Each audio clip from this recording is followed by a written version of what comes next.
Around the nation, TYT Nation, Jeff Holder here with you. Welcome to the show, everybody. It's Monday. We got another great show for you guys today. We're gonna have a little bit of fun, actually. We have Donald Trump getting booed at a baseball game. It's so good. Then we have the Civility police in the form of Morning Joe talking about that as well. And so I'm going to go off on them because, look, man, the last thing we need are two overpaid political pundits going on and talking about how, oh, no, we shouldn't boo people. What's next? You're going to tell us not to interrupt people like having dinner? I know the civility stuff is gone way overboard. And of course, it's presented really by people who are the elite, who are the very ones who are most likely to get interrupted during dinner. So, or get booed at a baseball game. So we've got that. Ridiculous. Now, we also have, of course, a story from last week. The Wall Street Journal actually quoting a lawyer from U.S. Ambassador to the EU, Gordon Sondland. We've got quid pro quo. Nice. So we'll talk about that. We also have Nate Silver, disastrous. Then we have an update on, remember Green Shirt Guy? So Green Shirt Guy got famous, and this story isn't actually about him, by laughing at a pro-Trump activist who also is now apparently a criminal. That's so fun.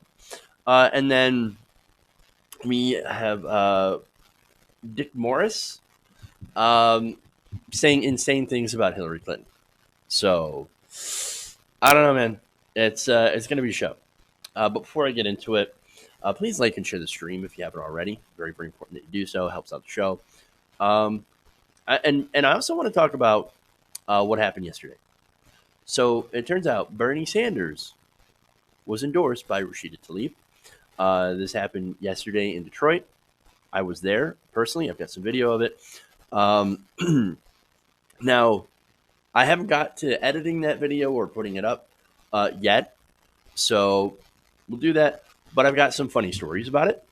For one, never bring too short of a tripod. So that's what happened to me. My tripod was a little short, so you're going to see some video that is partly either moving around, because I ended up having to hold the camera up to hoist it up just so it could get over the heads of people. So it kind of moves around a little bit. And there's, of course, shots of the back of people's heads. So disastrous. Basically, I'm buying a bigger tripod. But anyway, so I was there, ended up meeting a lot of people. It was really fun. A lot of people actually know the show. So if I met you guys when I was there, that's awesome. If you didn't get a chance next time, because I'm going to be doing more of these events, especially when I get a better tripod. Also, met Emma Vigeland. So Emma Vigeland, of course, runs TYT Politics. She does a great job interviewing Trump supporters. She was there in Detroit. Got to meet her. Super, super nice person. And she does a great job. So, of course, go and follow her if you don't. Because, like I said, she does amazing work. And she's an excellent journalist. So, okay. A lot of fun, though. I must say, seeing Rashida Tlaib endorse Bernie Sanders was fantastic. So now 3 members of the squad now officially endorsed Senator Sanders as expected. And, of course, nobody in the donut crowd really has anything to say about that, either than, like, Nate Silver, for example, who's kind of playing it off. It's like, oh, well, you know, they're going to do that anyway. And then there was actually articles where, and I can't believe people wrote this, this is good for Elizabeth Warren. Holy crap. So, man, yeah, not good. All All right. So, but look, again, a lot of fun covering that event. If you see me, like I said, at those events, excuse me, and I will be, you know, I will be at more of those. Be sure to say hi. I like taking pictures with you guys, so it's super super fun. Like I said. All right. Um. All right. Hold on. Oh, I'm just looking at the chat here, and here's a question. Cat's doing fine. He's he gets into a lot of things. He is now at the point where he can jump on the stove. Yikes. So that's not good. But otherwise, no, he's rambunctious, energetic as always, but still a great cat. So thank you for asking about that. Okay.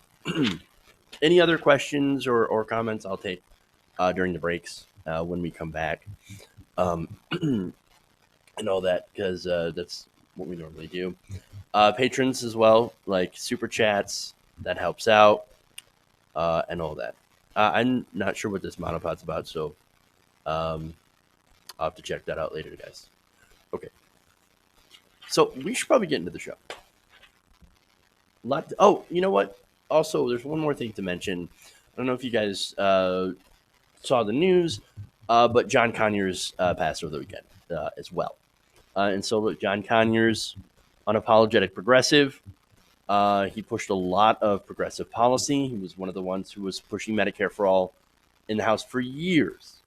And so, look, I talked about some of the bad things that he did, and and that's of course disastrous. But at the same time, you cannot ignore the fact that he has a long history of pushing progressive ideas, and so he's been a fighter his entire life, and the man is still a legend. And um, I, I mean, it's the world is less. Let's just say that the world is less without it. Okay. All right. Now let's get into today's show.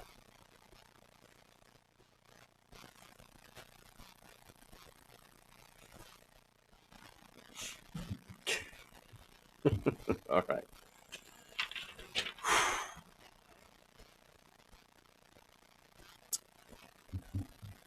Now, President Trump had a rather frosty reception during his visit to the fifth game of the World Series. I have a video compilation that shows you exactly what I mean. Take a look.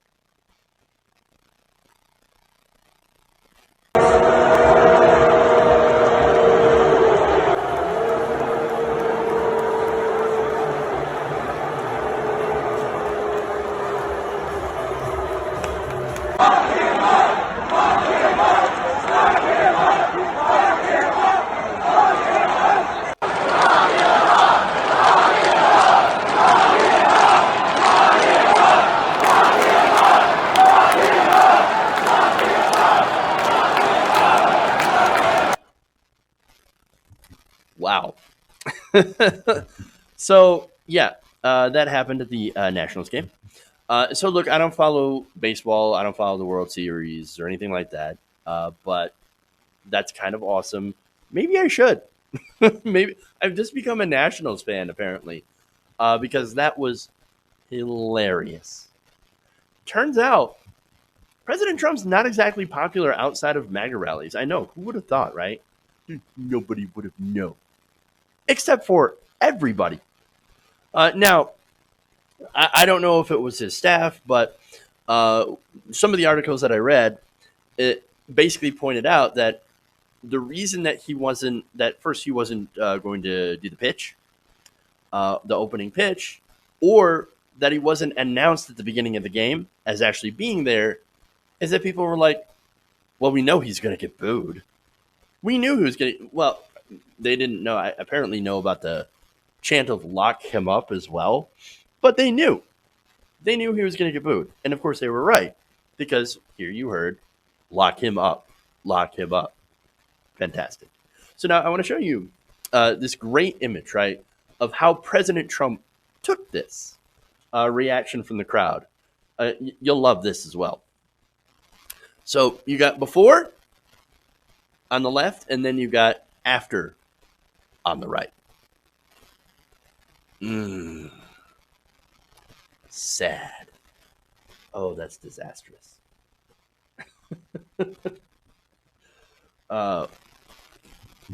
Hi, Larry. It turns out he's not so happy when when he finds out that people don't like him. Shocker. I know he surrounds himself with a lot of sycophants. He surrounds himself with a lot of yes men. And yet, I mean, there you go. Big surprise when it turns out that there's a giant crowd of people that despise him. Shocker. Okay. Anyway. So, let's move on. Let's go to Morning Joe.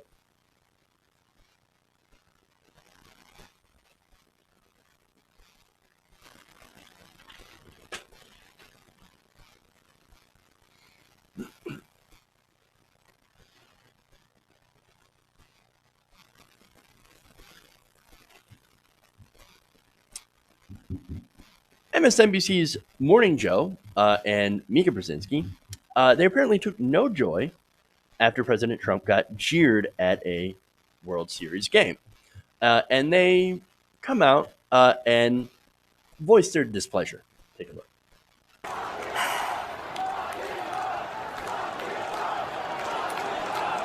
So that's what unfortunately has been fed into America's political system through Donald Trump, and last night it was turned against him. But again, it's un-American, and the people in the stands that were doing it last night shouldn't have done it. In fact, they have learned from Donald Trump. That's what you do to political opponents. All right, so. Look, obviously, they didn't take pleasure in that. But here's the thing, right? So now, calling this un-American. No, the history of America is that we stand up to tyrants and would-be tyrants. That's what we do. We also go after people who abuse their power for political gain. This is what Donald Trump and his family are doing. They're using political power for their own gain.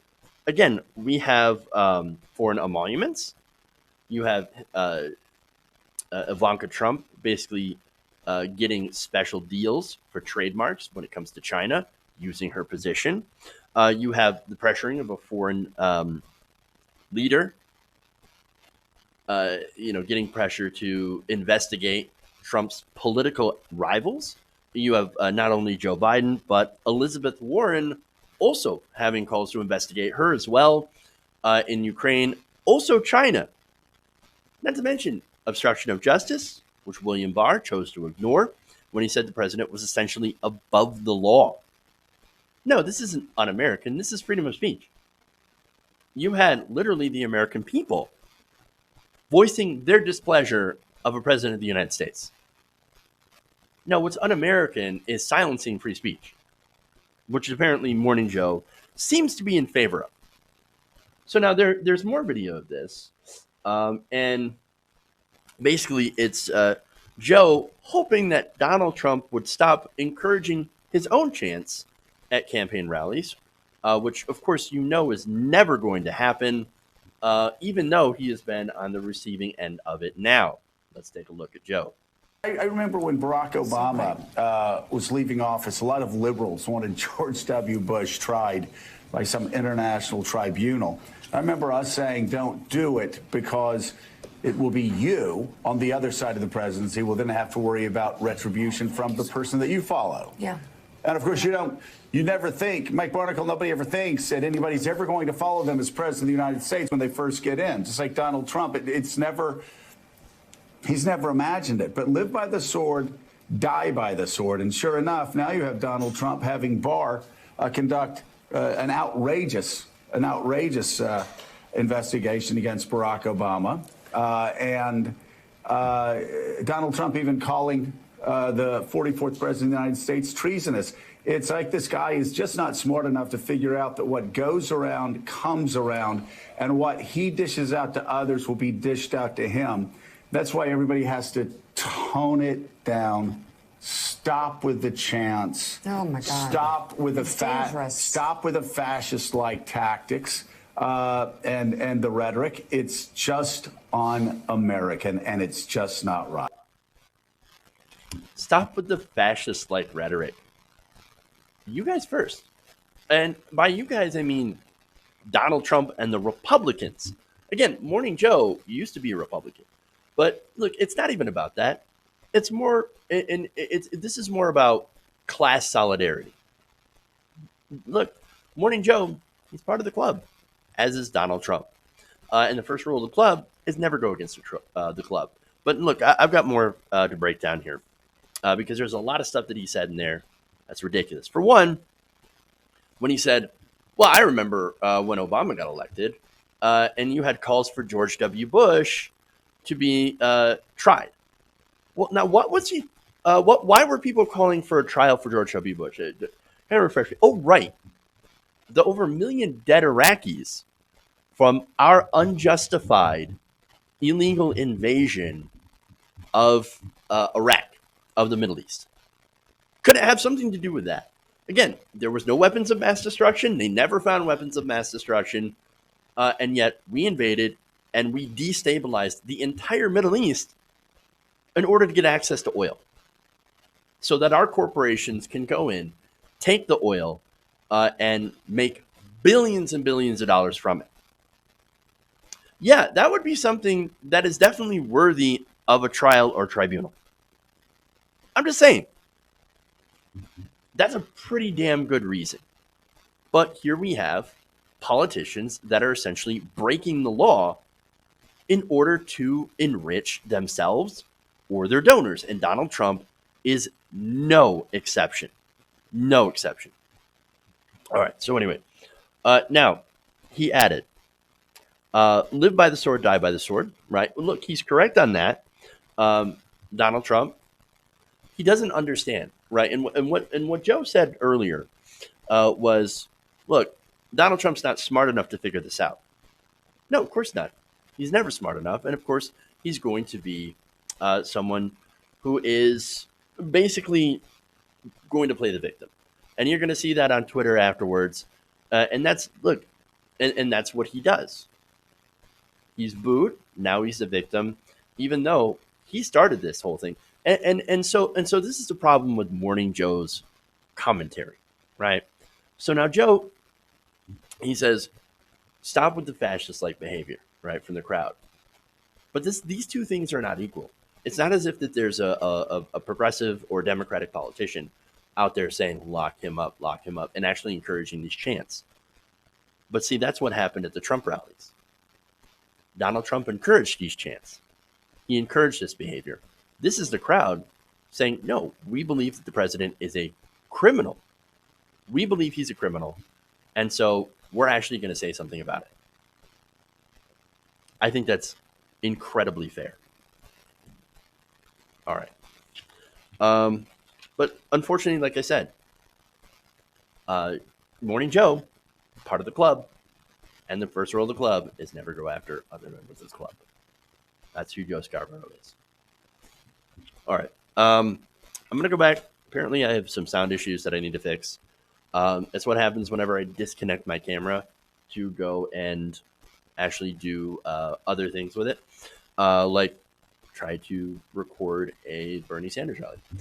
So what I'm going to do, I'm going to go and fix that, and then we'll come back. We got more stuff for you, so we'll do that. Be back in a minute. Around the Nation.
Welcome back to the show.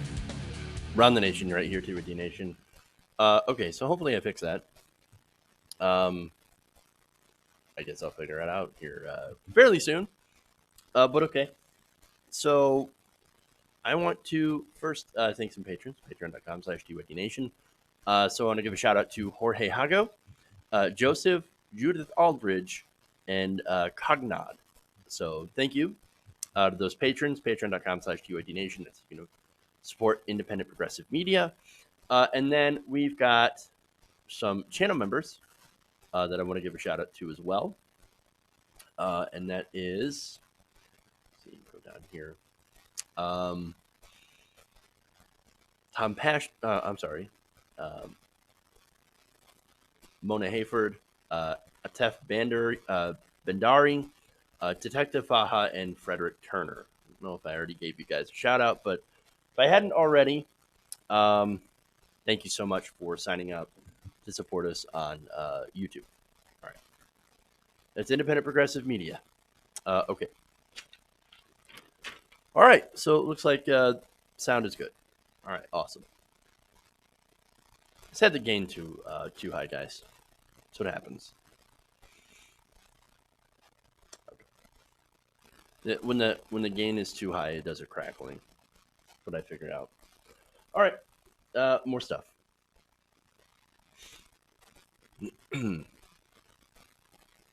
Yeah. Okay. Yep. Gotcha. At the loud end. Yep. All right.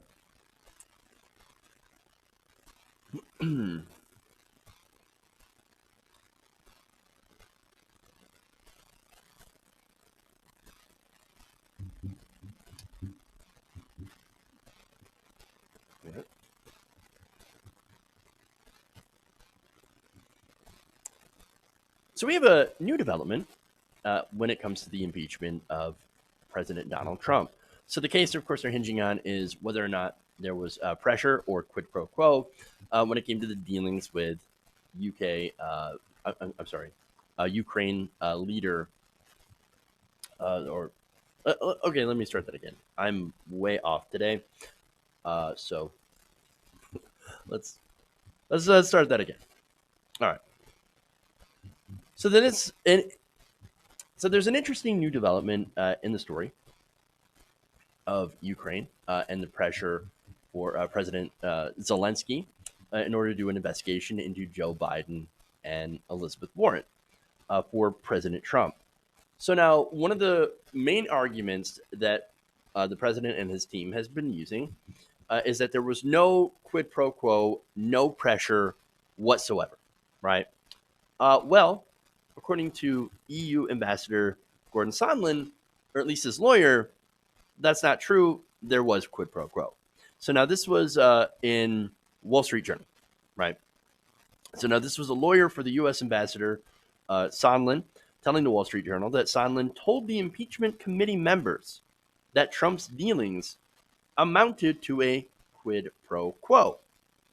So now this is Sondland's lawyer, Robert Luskin, told the news outlet that Sondland revealed to House committees that he thought a meeting between Trump and Ukrainian President Vladimir Zelensky would take place if the country agreed to investigate corruption allegations about his political rivals.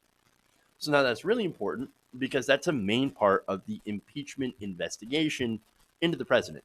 Now, here's the thing.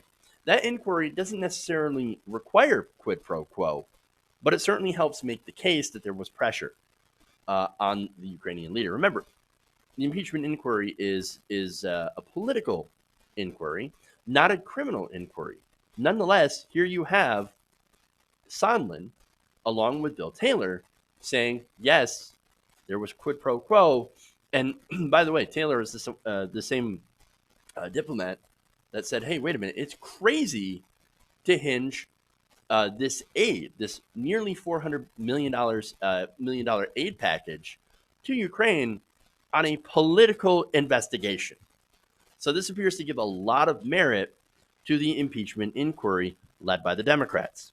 So now the Journal's report follows text message between Sondland and, as I mentioned, Bill Taylor. Let me give you the exact quote that Taylor had used. He said, quote, "It's crazy to withhold security assistance for help with the political campaign. Sondland had responded at the time, the president has been crystal clear, no quid pro quos of any kind. So now we find out later that Sondland responded to that text about 5 hours later after consulting with the president. And so President Trump says, well, this is my talking point. Go and regurgitate my talking point. And afterwards, which of course Sondland had done, Sondland is a Trump appointee, he said, call me. Stop doing the texts immediately. Call me because this looks really, really bad. And of course it's bad because now we know, even from their own testimony, that there is a quid pro quo. So now Taylor's, of course, testimony resulted in scrutiny of Sondland, according to the Wall Street Journal, and some lawmakers have called for him to return and answer even more questions. And so Sondland's like, yeah, of course, I'll come in and answer more questions because, look, here's the thing about Sondland, right? Now, he may be a Trump appointee, but he's not going to go down for President Trump, and that's really important. And so it comes down to, am I going to get in trouble for this, or is Trump going to get in trouble for this? And look, I don't know I don't even know if Donald Trump is really going to get in trouble for this or not. It all depends, of course, on, unfortunately, the Democrats and Nancy Pelosi. Which Nancy Pelosi is an incredibly weak, feckless Democrat who's already kind of walking back her impeachment inquiry, sort of, and not really committing by holding a House vote on impeachment, which is why the president can sit there and say, well, we're not going to give you any documents. We're not going to do anything. We're going to ignore subpoenas. And that's what we're going to do. We're going to laugh in your face because we don't care about the law. We don't care about law and order. And so that's what the president is doing. But this testimony, along with the texts, along with the memo that was released, along with the whistleblower complaint, these are damning documents. If the Democrats, if Nancy Pelosi had a spine, she would move forward with impeachment. But again, this is all about protecting the, red state Democrats, because again, this is a political, impeachment is a political process. She knows the Republicans aren't going to vote for this. They're not going to vote to remove the president in a public vote, even though 35 of them said if it were a private vote, they would absolutely vote to remove the president. Even though you have about 51%, according to a number of different polls of the American people, that think, no, we should not only impeach the president, we should remove this president. That's it. We got to get rid of this guy. He is a clear-cut criminal. Even so, Nancy Pelosi and the feckless Democrats are never going to do anything that resembles strength. Look, how high does public approval have to get? 75%, 99% for impeachment and removal? They're never going to budge because they're all making political calculations based on this. And yes, even though it is a political process, there's criminality involved. And very, very clear quid pro quo. And basically, unless you're President Trump, who still says no collusion, no obstruction, no quid pro quo, no pressure, nobody else believes it. Even the guys that are out here defending Trump day in, day out, they don't believe it. Look, Trump, I think, is in a world of hurt. He doesn't know it. And maybe he's too dumb to know it. Maybe he's too self-assured to know it. But I do think he is in quite a bit of trouble, at least when it comes to the electorate. Okay. Moving on.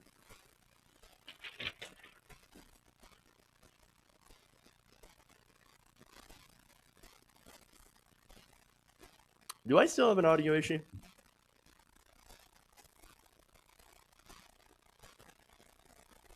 I don't know. I'm still getting at least one complaint here from the audio, and I'm not sure what it is. So that was like the worst part, man. Trying to figure out what's going on equipment-wise. But you know what? Let's continue. All right. Apparently, we're, Hillary Clinton.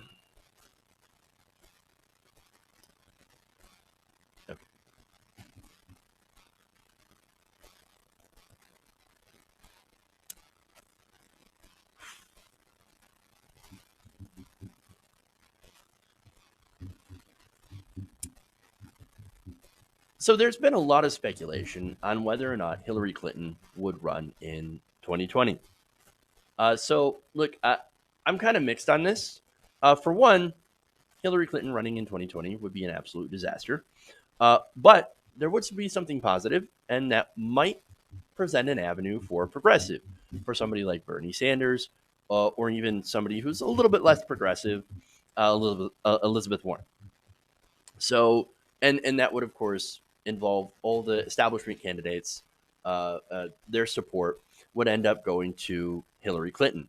The bad thing about that is then you'd have Hillary Clinton that's running in this election, which again would be absolutely disastrous. And so that's that. So, nonetheless, a lot of speculation going on here, and it's being fueled by, of course, former Hillary Clinton advisors. So, one of them is, let's see, Dick Morris. So, Dick Morris goes on a podcast on Sunday, and he said, and I quote here, that Hillary Clinton wants to get into 2020 because she thinks God put her on earth to be president. Yikes. So this was on some radio show that I've never heard of. And basically, let me give you the quote here. My feeling is that she wants to. She feels entitled to it. She feels compelled to do it. She feels that God put her on the earth to do it. But she's hesitant because she realizes the timing is bad. Well, look, the timing has been bad since 2008, at least. Again, she ran for the Democratic nomination in 2008. She was beaten by Barack Obama, who was much more progressive sounding than she was. And then she didn't run, obviously, in 2012, ran in 2016, and got annihilated by Donald Trump. She lost to a reality show clown. So I don't quite understand what a good time is for Hillary Clinton. We, especially considering how she is the face of the establishment, and that we are in an anti-establishment age, and there is so much distrust for Hillary Clinton and so much hatred for the political establishment that has essentially ground regular working people into the dust. That's why there is no appetite for Hillary Clinton. Nonetheless, you've got Dick Morris, who's never gotten a prediction right in his entire life, is now saying she wants to do it, she's going to do it, or she's at least going to try to find an avenue to do it. And I'm going to explain how. Morris said this: she's got to wait until Biden drops out because he's obviously next in line for it. And if he goes away, there's an opening for her. So what frustrates me the most about that is, again, here you have this massive entitlement. And he even said that earlier. Oh, yeah, she's entitled to it. No. Nobody's entitled to the presidency. That is a huge, huge problem. And she thinks, well, I mean, obviously, Joe Biden is next in line for it because he was the vice president of Obama, or for whatever reason, right? And I don't know his reasoning for this, for saying this, but I think that there's a gigantic problem with politicians thinking that they are entitled and that they are next in line for it. No. If we were to go by the same logic, by the way, of Dick Morris, then wouldn't Bernie Sanders be next in line? Again, he made up a 60-point lead. He got the second most number of delegates during the Democratic primary as than Hillary Clinton, right? He almost won the nomination. Shouldn't, by your logic, Bernie Sanders be the next in line? Shouldn't, by that logic of Dick Morris, Bernie Sanders be entitled to become the Democratic nominee? No, that's not. They don't work like that. Of course, they don't work like that. For one, Bernie's not part of the Democratic establishment, so they would never say, "Oh, you're right. According to our own logic, it looks like Bernie Sanders should be entitled to be the next in line because of how well he did in the Democratic primary in 2016. They would never say that. Dick Morris, if he has hair, it would probably be on fire before he would ever say that. But this is what they want to do. They despise progressives. And so Dick Morris even goes to that point by saying that Hillary Clinton would replace Biden as the moderate candidate because voters would be looking for an alternative to, quote, leftist Senator Elizabeth Warren. Oh, look. Okay. So Elizabeth Warren, she does have more progressive positions than the majority establishment candidate, right? Notice how they don't address Bernie Sanders. Bernie Sanders has the most volunteers. He has the most money on hand than any of the candidates. He just got the endorsement of Representative Ilhan Omar, Alexandria Ocasio-Cortez, and Representative Rashida Tlaib. He's, look, leading or tied in a three-way tie in a lot of early state polls. He has the highest favorables out of all the other politicians that are running. And he has an incredibly strong, motivated base. They completely discount Bernie Sanders, and they call Elizabeth Warren far left. Hilarious. Now, he also said this, quote, "The question is, are there enough moderates to beat Elizabeth Warren, the leftist?" No, there will never be enough moderates. That's the thing. Here in this country, you have progressive positions that are incredibly popular. Medicare for all has an incredibly high approval rating. You have free college. That's tuition-free education. Every candidate, by the way, has their own plan in which they allude to the words Medicare for all. Now, they don't actually mean it. Kamala Harris doesn't mean it when she says Medicare for all. Even Elizabeth Warren has waffled on the issue of Medicare for all.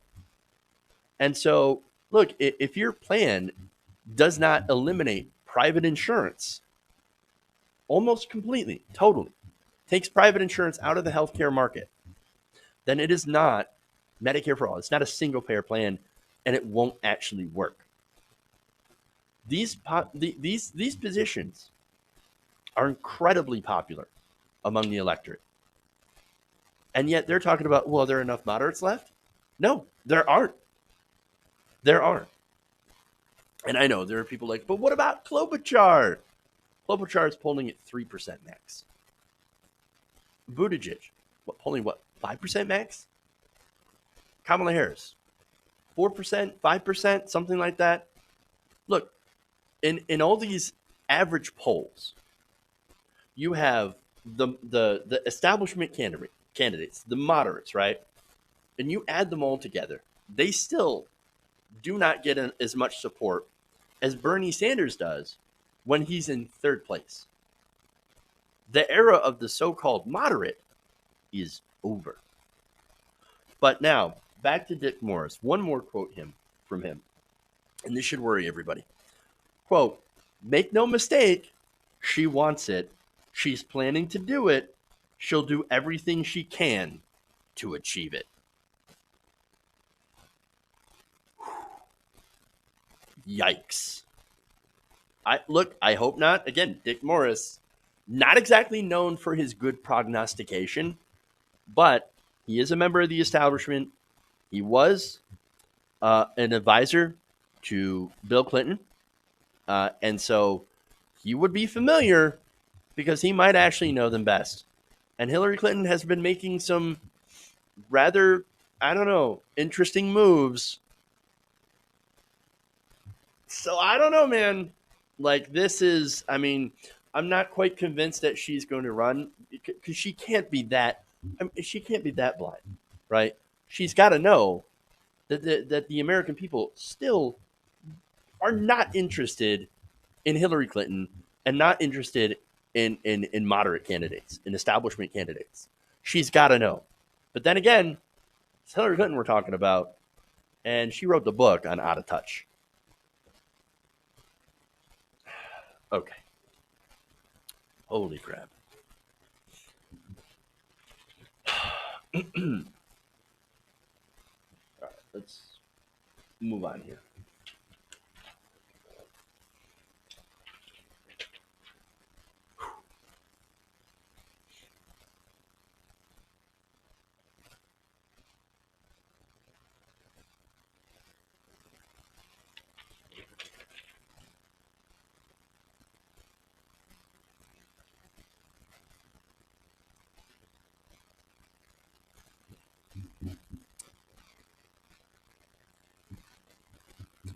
Not long ago, there was a fun little viral moment where there was a green shirt guy that ended up laughing at an anti immigrant activist. So that was a bit of a fun moment. But now we find out that that same anti immigrant activist also happens to be a criminal. So now this is according to AZ Central. And apparently, the leader of this Arizona anti immigrant group that is pictured above was arrested by the surprise police department. I know. What a surprise, right? Now, this is on suspicion of identity theft. So now, funny. This is funny because here you have these anti-immigrant groups. A lot of them tend to believe that there are Latinos, Mexicans, basically voting in elections. They're undocumented immigrants, and they're stealing the votes from Americans, right? Well, the irony is here you have this person allegedly stealing an American's ID. Hilarious. So now, let me give you more details about this. So now, Maricopa County Sheriff's spokesman Sergeant Bryant Venegas said that Jennifer M. Harrison, 42, was arrested and booked into jail last Thursday on one count of taking the identity of another, which is a Class 4 felony. Harrison has founded the right-wing anti-immigrant and anti-Muslim group AZ Patriots, and as AZ Central points out, the charges brought against Harrison are used against undocumented immigrants. So police say that Harris stole the identity of another by accessing an elderly victim's hotel points on September 30th to make hotel reservations in Northern California to attend a music festival. So she literally, what happened? She couldn't pay for herself. Take some personal responsibility and bootstrap your way to that music festival. How about you work a little harder so that you can save up money? Again, that's the argument they use against anybody else, right? So she used that um, for personal usage, those hotel points, and used somebody else's ID to do it. Hilarious. According to court documents, she claimed to be innocent after her arrest, and to add insult to injury, she did not cooperate with police. Oh, this makes it that much better. In fact, according to court documents, Jennifer created a scene at the police department and in the booking room because she believes she is above the law and does not want to be treated like a criminal. Well, if you don't want to be treated like a criminal, don't do criminal things. That's all I have to say there. And she even had kicked over a trash can at one point. Man, some of these Trump people, man, they literally do believe that they're above the law. Well, how dare you come after me? I'm going to go after undocumented immigrants all day long. I'm going to attack them. I'm going to spread vicious lies and smears so that these people get targeted and even attacked. But when it's me, actually, allegedly, doing identity theft, committing crimes myself, stealing the identity of another American for personal gain, well, I'm going to throw a fit because I'm going to be super indignant about it. How dare you? How dare you attack me? How dare you accuse me of doing a crime? Ridiculous, man. Now, more information here. According to freelance journalist Nick Martin, Harrison has been at the forefront of an anti-immigrant, anti-Muslim movement in Arizona for the past 2 years. She's also at times embraced symbols used by white nationalists. Lovely. And as AC Central also reported, federal judge in September ordered Harrison and 3 other AZ Patriot members to stop trespassing at several churches in the Phoenix area that had provided assistance to asylum-seeking migrant families who had been released by ICE. A lawsuit accused members of the Patriots and a related group, Patriot Movement AZ, of threatening, harassing, and intimidating church members. What happened to following the law? What happened to not only following the law, but also being a good Christian? Again, these groups will say, we're good Christians. You ever read the Bible and how they feel about immigrants? How they feel about the other? Generally, Jesus was supposedly pretty welcoming to the immigrant. In fact, there are passages in the Bible where it basically tells people to treat the immigrant as you would your own, to feed them and clothe them and shelter them as you would your own. Instead, she breaks into, or I wouldn't say breaks in, but she trespasses on church property and harasses members of the cloth. Like, this shows you who these people are. They're not only alleged fraudsters, but they're also terrible, hypocritical Christians. That's who these people are, man. And that's what happens when your entire ideology and your movement is based on nothing but hate.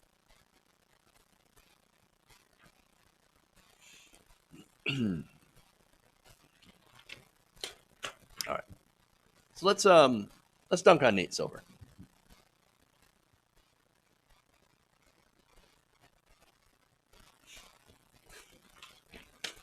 Am I good at finding like the worst pictures of people? I think so. Okay, anyway. The social media is dunking on Nate Silver, and I am all there for it.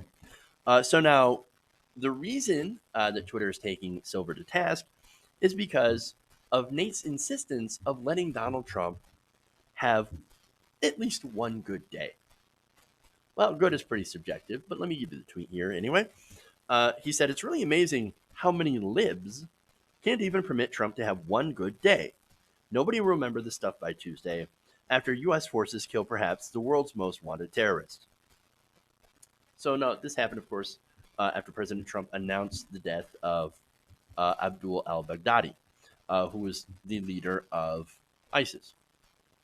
So, look, this kind of reminds me a lot about when the U.S. killed bin Laden. Did that stop terrorism? No, because endless war essentially brings endless terror.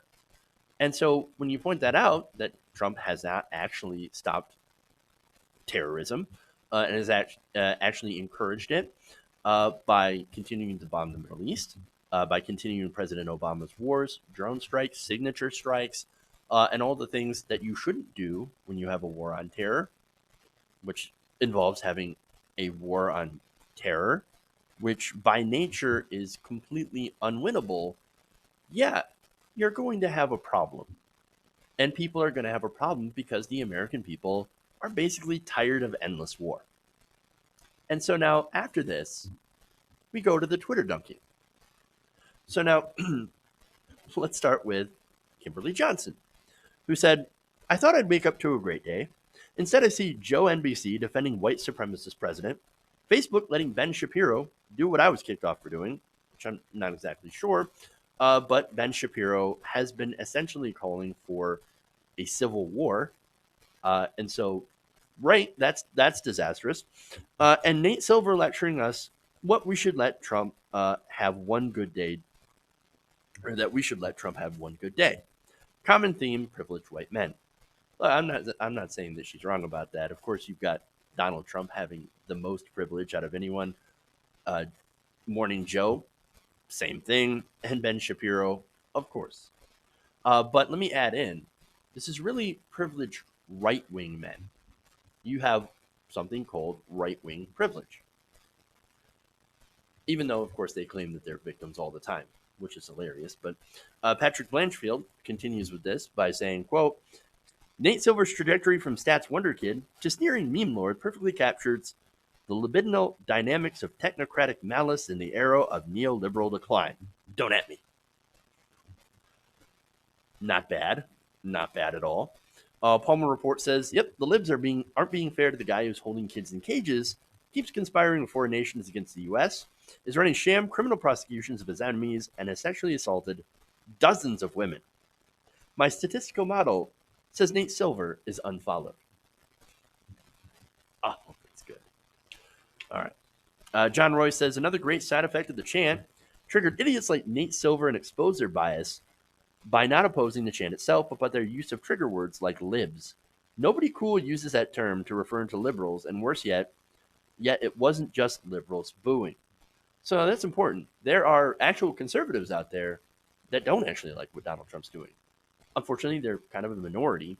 And here's the thing: when you actually expose certain people, whether it be conservatives or independents, right, to what Donald Trump actually says and what Donald Trump actually does, and if they are actually sincere in their conservative beliefs and they trust sources, and that's what's really important, is that they actually trust facts and not what just the president says, then they're deeply disturbed by what President Trump has been doing.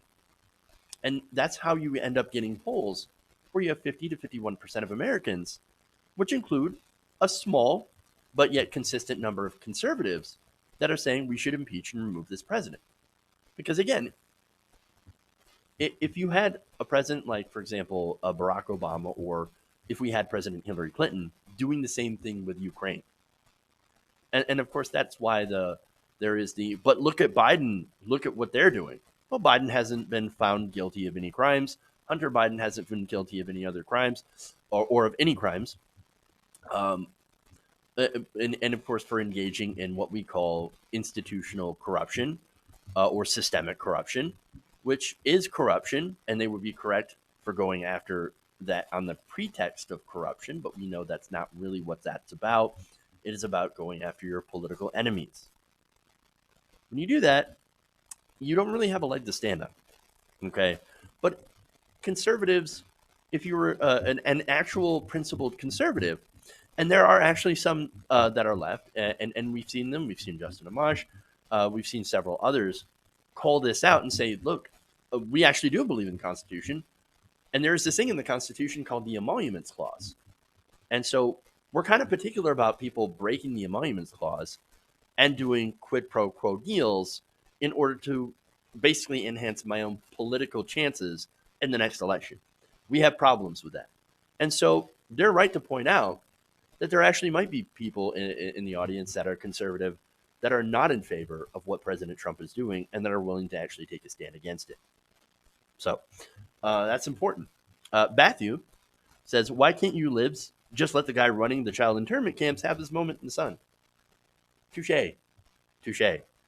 Dave Schelling says, "Nate Silver begging for him to get one good day is like asking me to have sympathy for a guy who broke into my house and peed on my floor." It's more of an apt comparison than I'm comfortable to admit, but yes. And Michael Pilasek says, "Imagine being upset that Donald Trump had to hear a bad sound." Now, in case you're wondering what that sound is, it is the sound of people not only booing, but also saying this.